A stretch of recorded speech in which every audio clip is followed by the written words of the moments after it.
बिस्मिल्लाहिर्रहमानिर्रहीम। अस्सलामुअलैकुम।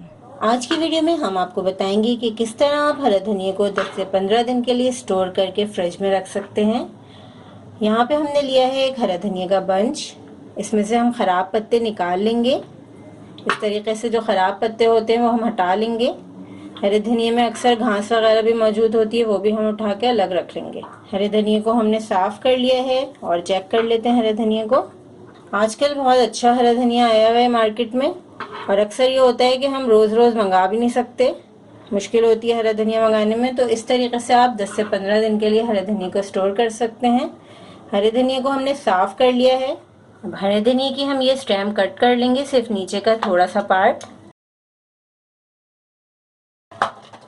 ये हम डिस्कार्ड कर देंगे।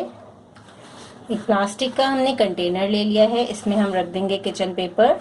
किचन वाला जो टिश्यू पेपर होता है वो थोड़ा सा मोटा होता है, वो ही रखेंगे हम डबल लेयर में। अब हम हरा धनिया रख देंगे इसमें फैला के।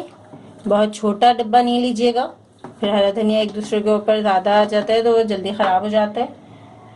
हरे धनिया को हमने वॉश नहीं किया क्योंकि हम इसे ज़्यादा दिनों तक रखना चाह रहे हैं। अब हम इसमें रख देंगे एक अंडा।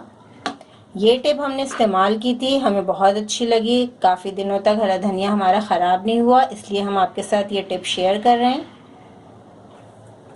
अब एक और किचन पेपर लेके हम कवर कर देंगे धनिया को। अब हम इसको कवर करके फ्रिज में रखेंगे, लेकिन फ्रिज में इसे ऊपर के खाने में नहीं रखेंगे हम इसे, या तो हम वेजिटेबल बॉक्स में रखेंगे या उसके ऊपर जो नीचे वाला खाना होता है उसमें हम इसे स्टोर कर देंगे।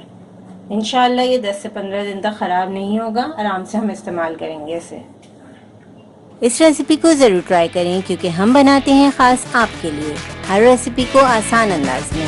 अपना ख्याल रखें और हमें अपनी दुआ में याद रखें। अल्लाह हाफ़िज़।